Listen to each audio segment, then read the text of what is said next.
This is the season preview for the Sacramento Kings. We're a week late. I was sick a few times, and he has a job.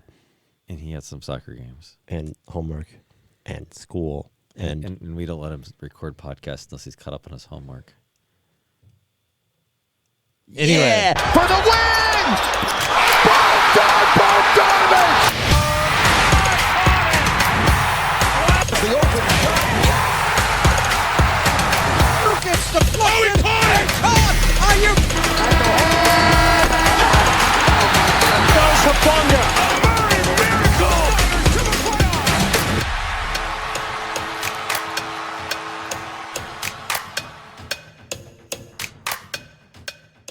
Hello, welcome back to the Eastman Sport Report, your father-son coach player podcast about the Sacramento Kings.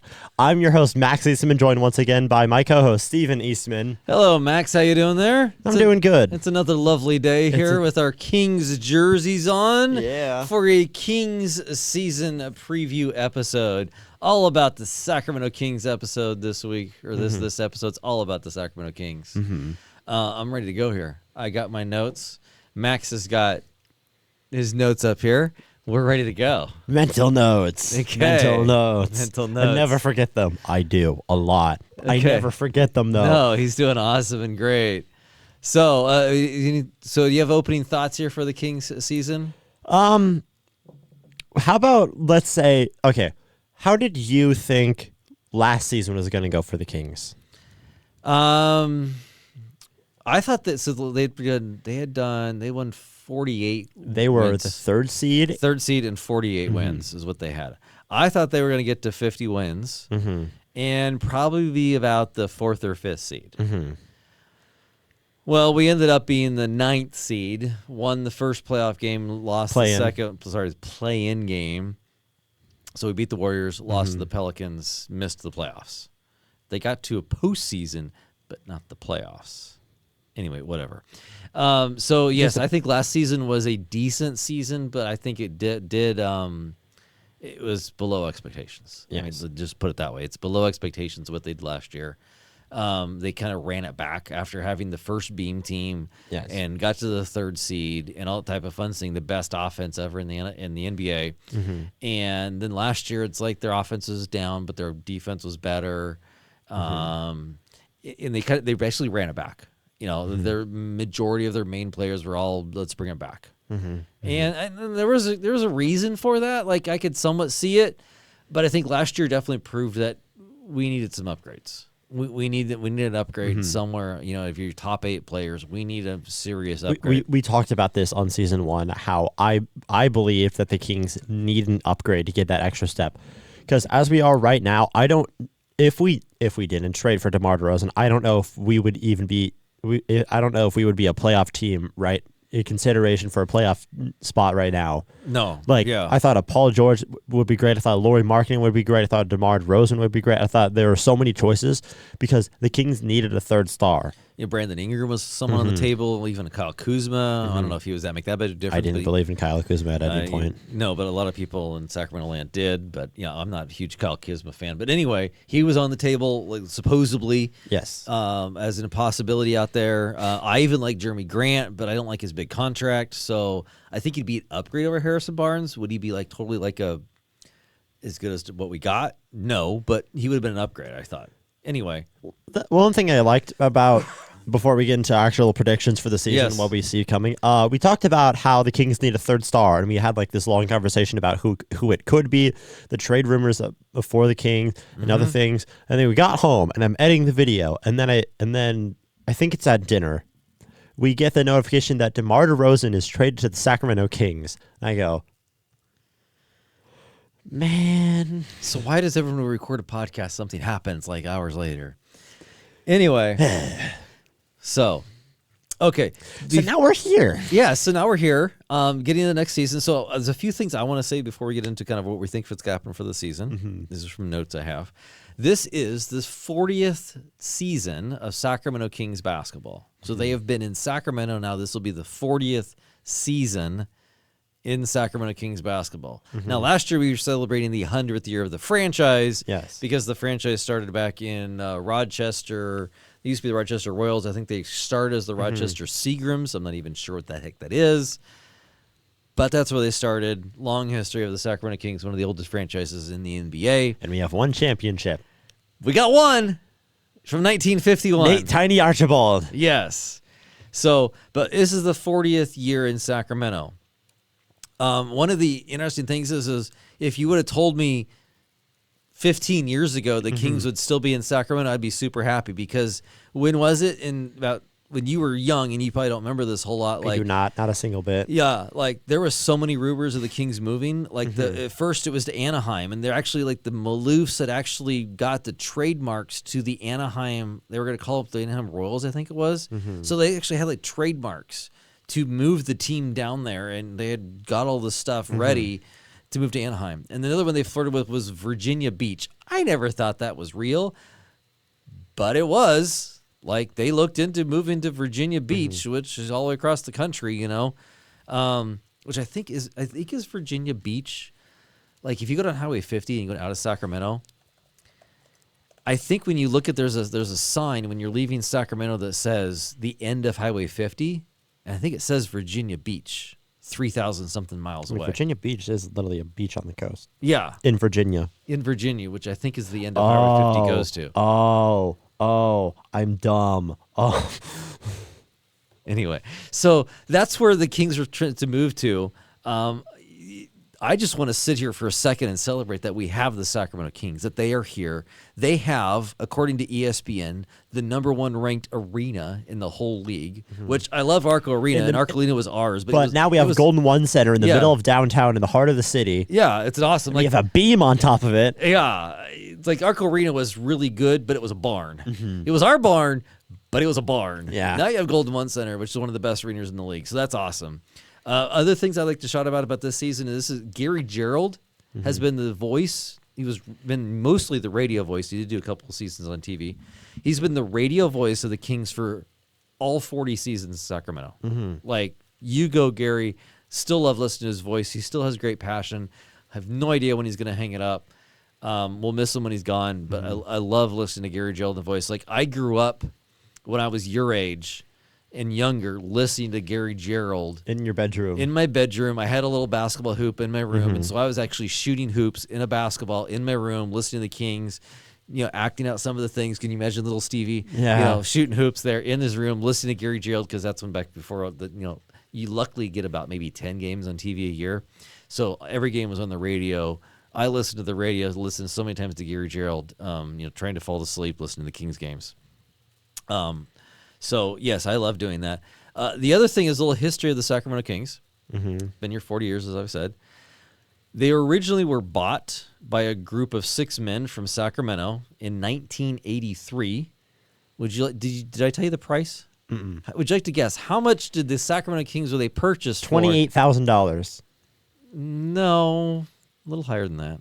50,000. No, I don't know. it's $28 million.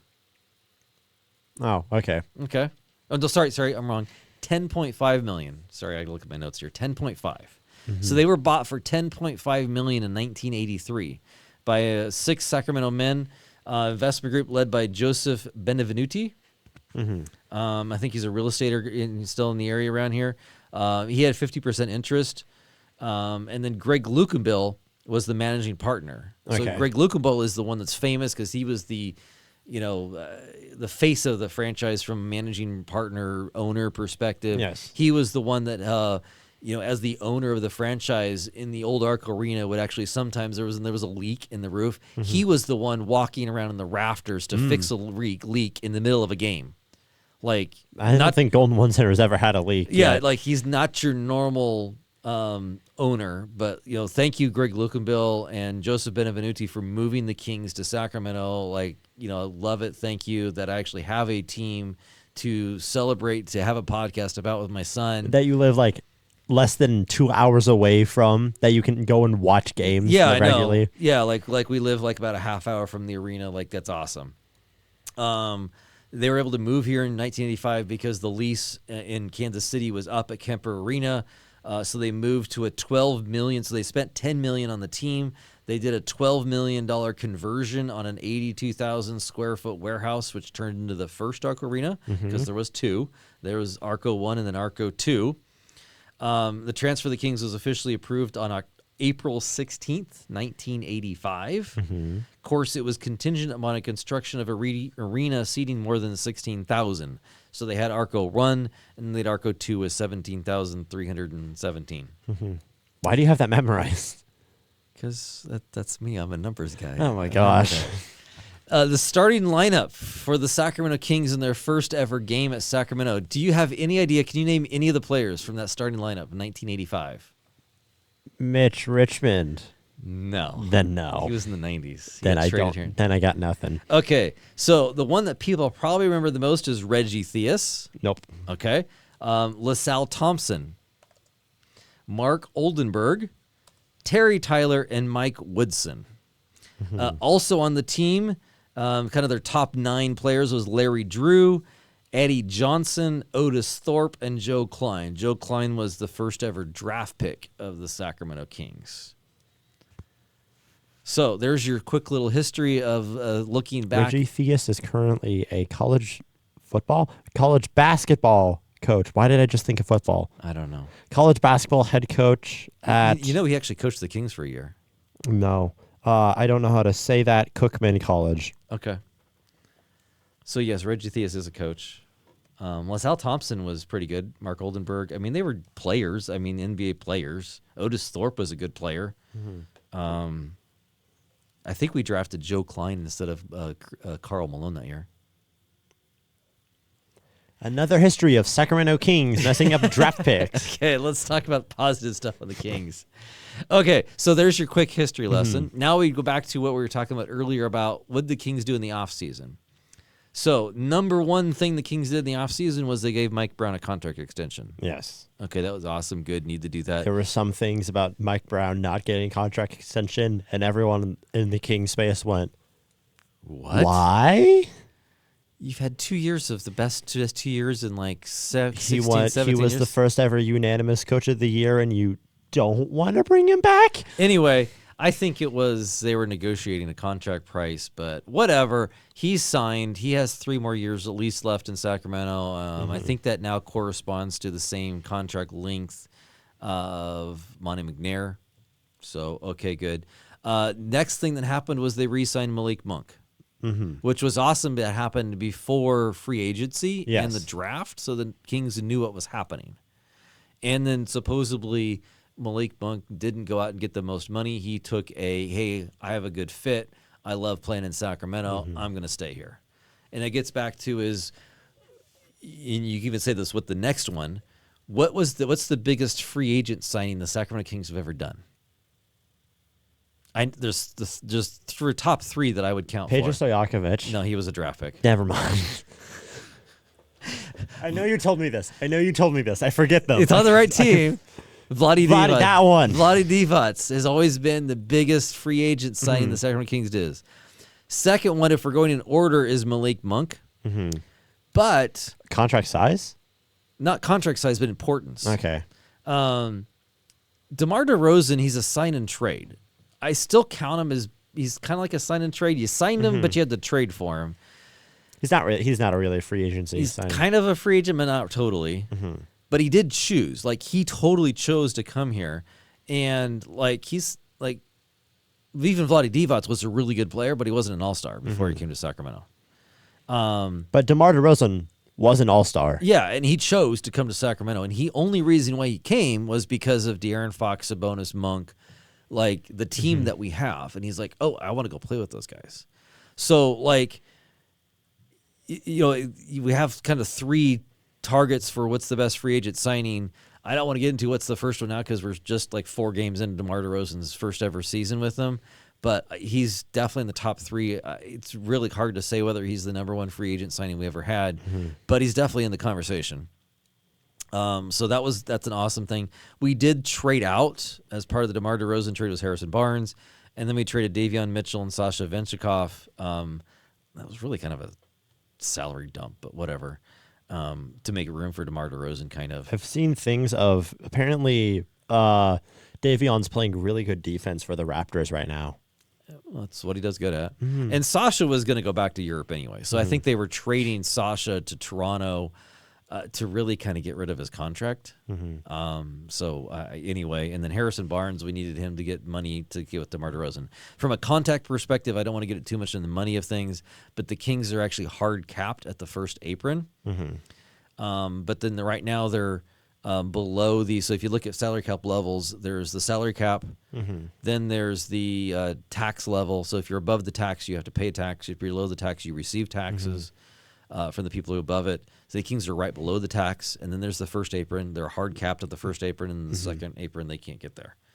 And then there's the teams like the Warriors and the Timberwolves that are way up there. We don't worry about them right now. We don't worry about that. This is a Kings preseason preview. So they kind of had to trade away Davion Mitchell and Harrison Barnes and Sasha to stay below those levels. So right now we're still in the tax receiving below the tax level. So that's good. So that's kind of the offseason. Anything else you want to say about the offseason, Max? As I take a drink. Devin Carter being drafted. Oh, yeah. Because he's a really good defensive player.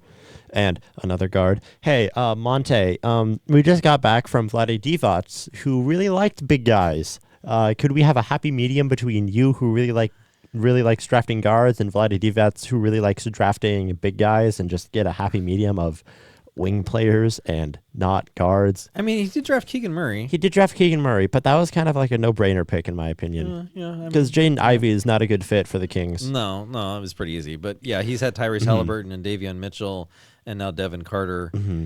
And I forget who we had last season. And Kyle Guy.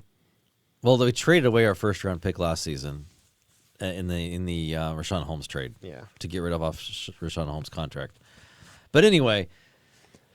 But Devin Carter, he is injured, but I think he's going to be a really good role player for the Kings, because he was, I think, full 4 years out of college. Yeah. And he's really good defensive-wise. He can drive for the basket, sort of like a Malik Monk. He can't shoot greatly, but he's not a liability on that. Yeah, so, and one of the things I think, like when Monty McNair was talking about him, it's like Devin Carter is similar to who's the guy on the Celtics? White? Derek White. Derek White. That's what they kind of compared him to. And you're like, okay, if you need that coming off your bench, like I think Devin Carter in a way should be an upgrade over Davion Mitchell. He's a little bit taller, longer wingspan. Well, how long is his wingspan again? He's like 6'9"? I have to look it up there. But he's like 6'3", 6'4", with so he's defensively like Davion Mitchell. Offensively, I don't know if he's that much better. Maybe he's a little bit better than Davion Mitchell defense, but he's taller, length, and I think he's a little bit better offense. Devin Carter is 6'3" in height. He has a 6'8" wingspan. Okay, yeah. So crazy monster arms. Yeah. It's kind of like, what's Keon Ellis's wingspan? Like his is super long too. Keon Ellis. So keep talking. So he's along those lines where you're starting to think like, okay, you have your top line players of a Fox, a Sabonis, DeMar DeRozan, Monk. You need to fill them in with younger, cheaper players up to the defense, like a Keon Ellis, like a Devin Carter. Keon Ellis is also 6'3", but he has a 6'8.5" wingspan. So really, really close. Yes. So they're basically about the same length, width, height type of player. Both good defenders type of thing. So I like the addition. Now, would I love you to be 6'8" or something like that? Yes.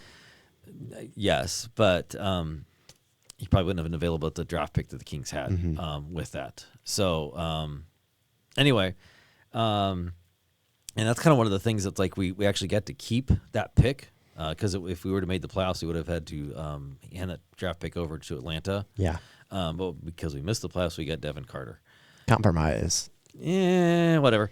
We'll see how it goes in the future here. So Devin Carter. Now when we get into the training camp where the Kings are, we had 4 players injured out of training camp. So Kevin Huerter, he had surgery in the offseason on a shoulder. Trey Lyles on his he got back for the season opener, but he was out from all of training camp until the end. Devin Carter's out till at least January. Jordan McLaughlin, who we signed as a free agent from Minnesota. He's kind of like our third string point guard. And Orlando Robinson's their third-string center. I don't know a whole lot about Orlando Robinson, but he's your third-string center. I have seen footage where he's starting to actually be on the court, but he has like I don't know what, I think it's a red jersey where you can't touch the guy type of thing, but he's actually on the court doing something. So he's getting close. Devin Carter's the one that's like they're not going to evaluate until January. So anyway, Jordan McLaughlin, Trey Lyles, and Herter are all healthy now and doing good. One of the last things that the Kings did signing right before the season started was they sugged Doug McDermott, or some people call him Dougie McBuckets. So they did sign that one. I saw that as a Sasha Vencikov replacement. That's actually a good comment on that. You know, like he's kind of a shooter, not a great defender player, but if you need somebody to come off the bench and light it up from three and be a shooting threat. Did you not think of that before? No, I did not think of that before. Oh, well. So, good job. I like that. I have insight. Yeah, good. Cool. Okay. I broke his monologue. Keep going. So that's all kind of the offseason and where we are. Any other kind of thoughts? I have a few more thoughts on notes. I just don't want to keep going. So I don't want you to keep going either. Okay. Do you have some other stuff that you want to talk about then? No. Okay. Well, moving on from the topic, like predictions for this season. There's one more thing I want to ask you a question about. We already know what Mike Brown's decided on because we're 4 weeks in, four games into the season. We're not talking about those games because that's not the point of the episode. No. Go watch the other one. That one actually has the part in the beginning where we talk about the games, but yes. Yeah. This is season preview. We're pretending season. There's a link there, I think. Anyway. Starting shooting guard. Should it be Keon Ellis or Kevin Herter? Go, Max. Keon Ellis. Why? Defense. Because you have Fox who's really good on defense, Sabonis who's really good on defense, and then you have DeMar DeRozan who's improving our defense, and Keegan Murray who is also showing to be really good at defense, and you have Kevin Herter who is a liability on defense. He has been playing better at the start of the season, but Keon Ellis is a better player. Is he a better player or is he a better fit? He's a better fit. I think he's a better fit. He's a better fit. I don't think he's a better player. He plays with. This feels weird. He plays more. Aggressive. That's the word. He plays more aggressive than Herter does. Because Herter is a really good sit in the corner, shoots the three type player, but he started missing those threes. Yeah, last year he was not making his threes, and that was actually affecting the rest of his game. He wasn't playing defense like he should. He was not playing because like Kevin Herter when he was on Atlanta Hawks, like he was playing with Trae Young in the backcourt. He actually got the assignment of playing the toughest guard because Trae Young wasn't going to get the assignment. So Kevin Herter's used to getting the toughest assignment. But I totally agree with the aspect of I think Keon Ellis should be starting, and then you have Kevin Herter and Malik Monk coming off the bench. You have two scoring people that can come off the bench and score. Like right now, they have Kevin Herter in the starting lineup, and you only have Malik Monk coming off the bench. Now Trey Lyles can score, but he's not a scorer. And that's why you drafted Devin Carter because he's such a good defensive player. Yeah. So then, if you need defense to come off the bench instead of putting Herter in, you can put Carter in. Yeah.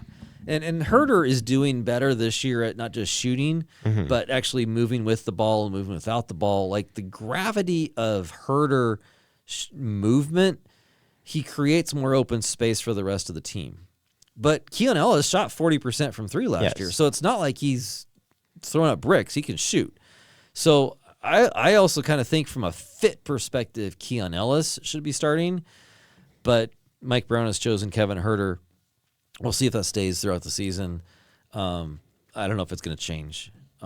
He's also chosen not to play Keon Ellis. Which I totally disagree with. But anyway, Keon Ellis has come back and proved, like I heard, we're not supposed to talk about the games tonight, but Keon Ellis did win Defensive Player of the Game tonight against the Jazz. The Jazz. So, okay. I'm trying to keep this shorter because the other one was very long. You have a season win total prediction for the Kings? Where do you think the Kings end up? I think it's going to... What did we have last season? I have to... We had 46 wins last year, so we had 48 the year before. We were third seed, 46 last year, the 9th seed. This year, Max, where are we going to be? I'm going to say I think that the Kings are going to start off, how the Kings season is going to go is we're going to start off and we're going to be a kind of mediocre team. And then we're going to have a small dip where we go and where we I'm going to say the Kings, most of the start of the season and probably into the play-in tournament are going to be a 8th seed, 9th seed, 7th seed type team. But then I think they're going to have a little bit of dip later in the season as injuries come up. But as injuries come up and other things and other teams get good, so they're going to fall down. I think they're going to stay in the 9 to 10 range for that. But I think the Kings are going to get hot. I think the Kings are going to get hot at the right time, like how the Timberwolves did last season, like how the Mavericks did last season. They're going to get hot at the right time. They're going to start winning a lot of games. I think they're going to finish with 51 wins. Okay. And you can quote me on that. Okay. I will be wrong, but you can quote me on that. Max is 51 wins. Okay. Do you want to put where they're going to be in the I say West? 5th seed. 5th seed. Okay. I could talk about seeding more if you want. We'll come back to that. Okay, so my prediction for the season, I think the Kings, which one of the things I really like is DeMar DeRozan and De'Aaron Fox. The whole reason why you got them, I haven't talked about too much on this here, is they're both very good at clutch. Mm-hmm. I do think they're going to take a little bit of time to get together, but I do also think that they have the next 4 or 5 games here, they're going to get right. So I think they're going to be slightly above 500 for the first 10 games, but I think they have a really good shot of starting off the season pretty hot, okay? Mm-hmm. Or at least good enough to have a good record. I do think they're going to go a long run and probably something similar with the Mavs last year, mm-hmm. where they're going to be better in the second half of the season. They get the whole flow in there, and DeRozan and Fox are really going to be able to close games out, kind of like Kyrie Irving and Luka. Now, I don't know if they're as good as those two, but they have a lot more better people around them. Mm-hmm. Anyway, that's where I think they do. The funny thing is I actually was thinking the Kings are going to win 51 games as well. Change your answer. I'll go 52 then, sure. Because I was thinking between 50. I didn't want to say 50 because I think they're going to be above 50. Mm-hmm. I was thinking 51 and 52, but I'll take 52 because Max took 51 and I let him go first. How about I say 50, so if it's 51, we break even. Okay. So, and I think they're going to be the 4th seed. I think they'll be the 4th seed. I think that's where that's going to be. Okay. Do we want to predict Western Conference standing? Sure. I'm not doing Eastern Conference because it does not matter to the Kings' record. Yes. But we're just going to do West. Who's going to make the playoffs? We could just do top 10. We don't need to do everybody. Okay. So number 1, the Thunder. You going to say Thunder again? Yeah. Okay. It's either and then number 2, Nuggets. Those two are going to I think those two can switch. I don't know who's going to win between those two, but I think they can switch. I'm going to go with Thunder right now. Okay. Number 3, I have the Mavericks. Okay. Number 4 is the Timberwolves. And then 5 are the Kings. Okay. And then number 6 is the Pelicans. 7 is the Clippers. 8, as they are actually right now, are the Rockets. Rockets are going to be number 8. Okay, that's what he's gotten. I'm writing this down. Mm-hmm. Okay. And then the Grizzlies are going to be number 9. Okay. And then the Warriors are going to be number 10. You don't have the Suns anywhere in here. Is that an intentional? Oh. Is that intentional? Hold on. Can you move the Rockets down and put the Suns there? I forgot to put the Suns. That was my bad. Okay. So Rockets are now 9. Oh, wait. Can you... Switch the Pelicans and the Suns. So Suns are 6 is what you're saying. Yes. Okay. And the Kings are 5. So, Thunder, Nuggets, what did I say? Mavericks, Timberwolves, Kings, Suns, Pelicans. Clippers, Pelicans is what Clippers, Pelicans. Mm-hmm. Clippers, Pelicans. Clippers and Pelicans can switch as well. Oh, you want the... they can go either way is what I mean. Okay. And then, wait, no. Yes, I lost track. Pelicans are 8. Clippers and Pelicans are 7, 8. Mm-hmm. And then, who did I have at 9? 9 Rockets. 10 Grizzlies. Okay, and the other thing you don't have is the Lakers in the top 10. Are you saying the Lakers are not going to be in the top 10? Sure. Okay. Okay. I'm going to eat my words really hard this season. I do not care. Okay. I should have written this down. I was thinking of writing down my top 10 for the West, but I have not done that. Who do I think is going to be the best team this year? I think I had memorized the top 5, and then I kind of winged it after that. I think the Thunder are going to be number 1, just because they're a young enough team. They're going to continue to get better. SGA is really good, and they care more. They rebuilt too fast. Yeah, too fast, which is a horrible problem, which the Kings had. Yeah, but yeah, they're. I don't know if they're going to continue to go as far in the playoffs like they did last year, but whatever. They did have number 1 seed. I think they're going to continue to, because they have a deep enough team to withstand lulls during the season to do that. I put Mavs as number 2 because they were in the finals. They were in the finals, and I think they started to get their groove. And like Lively, the center, has started really good. I don't know how Klay Thompson's going to do that. I mean, he's been doing good so far. He's going to do okay. I don't think he's going to do awesome, but he's probably in the okay to good range is what Klay Thompson's going to do, which is going to help them. Now they did lose. Was it Derek Jones Jr.? I think they lost. But anyway, I still think with Kyrie and Luka, I think they're going to be number 2. Now, the problem is, if I think, but the Kings are 4, is what I said, who do I put above them? And that's where I'm looking at things like, I don't know if the Timberwolves are going to be better, because I don't know if I totally trust Julius Randle. I don't think the Nuggets are going to be up there. Why not? I'm going to say the Timberwolves. Then I'm going to say the Kings and Nuggets. Kings and Nuggets are 4 or 5. That's going to be a tough first-round series, Kings-Nuggets. I think we match up good against the Nuggets. Yeah, that'll be interesting. But it's close games, but we match up good against the Nuggets. Yeah. Suns is 6, which is agreeing with Max. I put Lakers as 7, and then 8 is the Pelicans. 9, I'll put the Clippers, and then Rockets. I like the Rockets as not the Grizzlies. I do not think the Grizzlies are going to be very not good. Not the Warriors? The Warriors are fighting for 11. Yep. Not the Jazz? Definitely not the Jazz. They're 0-4. Yeah, definitely not the Jazz. Okay, I like my top 10. I may not like it in January, but I like it right now. So we'll lock that in there. I have number 1, Thunder. Number 2, Dallas. Number 3, Minnesota Timberwolves. Number 4, Sacramento Kings. Number 5, Denver Nuggets.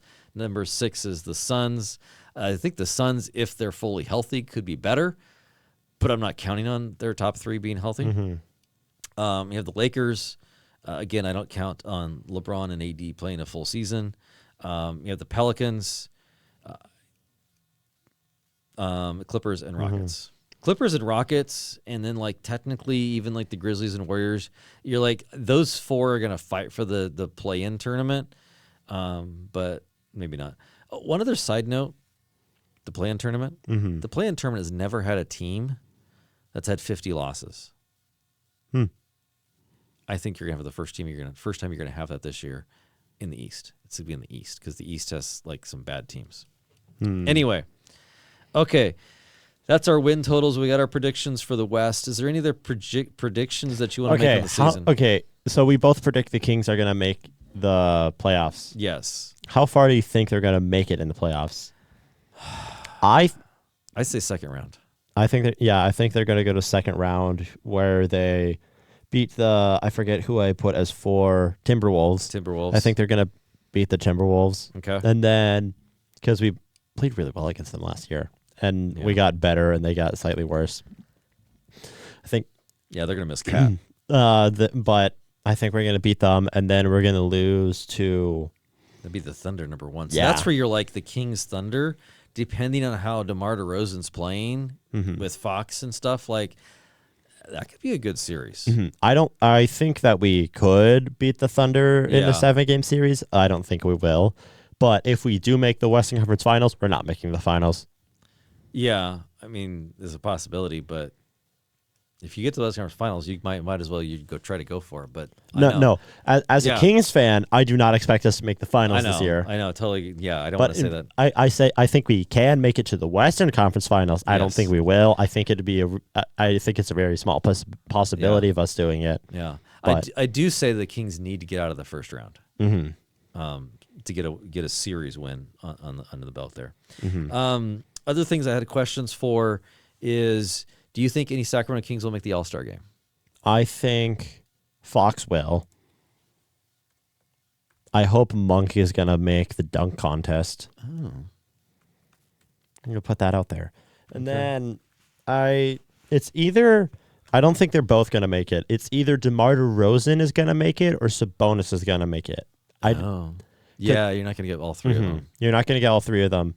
I think it's going to be Sabonis because he's not a front court, or is he a front court? He's a front court. He's a front court. He plays center. I think he's going to have less competition. Yeah. And for those spots, I think there's going to be more competition for DeMar DeRozan with your Steph Currys, with your Anthony Edwards. That are going to take spots from the backcourt. Yeah, but I think Fox needs to make it this. Now, the problem with this is, for the Kings to get at least one or two, like, they have to start the season hot, as in, like, they need to be consistently be top 5, top 6 in the West if they want to get there. And if you want to get 2 people there, they probably need to be top 3 by, like, December timeframe in January. They need to be up there. Totally a possibility. I think Fox will make it, and I think if another person will make it, I'll say Sabonis will, but it can also be DeMar. Okay. The other thing, prediction, I kind of agree with what you're saying there, so that's good. One other prediction I have is, like, what other predictions could we make for the season? Sabonis had a double-double record last year. He's not breaking it. You don't think he's going to break it? No. Oh, okay. That was my ask, is do you think he's going to break it this year? I'm sorry. He broke the all-time double-double record. Do you think he's just going to go out and get 78 this time instead of 77? Well, he had 77 total. What was his streak last year? His streak was like in the 50s. Domantas Sabonis, double record. I can't spell. Close enough. 61. So you got to 61. I don't think he's going to get past 61. That's going to be tough. I think he's going to have a lot of games where I think he's going to have a stretch of like 20 and then he misses, and like 20 and then he misses, and then 20 and then he misses. I think the 70 last year is totally possible again, but I do agree it's going to be hard to get the 61. Let's see here. Anything else? That's all I have. For the season preview. Totally looking forward to it. Do you think DeMar DeRozan is going to win Clutch Player of the Year? Ooh. Will it be Fox or DeRozan? I don't think it's going to be Fox again yet. I would love to see DeMar DeRozan win it. He's been second like a couple years in a row. He was second when Fox won it. He was second when Steph Curry won it. Yeah. Or was he third behind Luka? Because I know it was Steph, Luka, DeMar. Well, I think he was second in points for clutch points, but I don't think he was second in voting. Anyway, I would love to see him win it. That means he's doing a really good job of doing clutch stuff for us Sacramento Kings. The other thing I was thinking of for season stuff is, and I just went blank. So there you go. Maybe we're done. Yeah. Okay. It's getting late. Yes, it's getting late. It is getting late. I'm looking forward to getting to some Kings games this year. We'll see how many Eastman Sport Report goes to. We do have our annual road trip coming up with the Kings, so we'll talk about that when we get there. So Eastman Sport Report will go on the road with the Sacramento Kings this year. So we're going to record in the stadium, play-by-play. Maybe we do like a 5-minute before the game, like a game preview. Bring a tripod. Yeah, bring a tripod, kind of us standing there talking before the game. That'd be kind of fun. Well, maybe we'll see how we can do that. We'll see when we're on the road with the Kings. So, Eastman Sport Report live for the Sacramento Kings. Okay, and thanks a lot for listening to our Eastman Sport Report Kings season preview. Thank you so much for listening to the Eastman Sport Report. We will see you next time.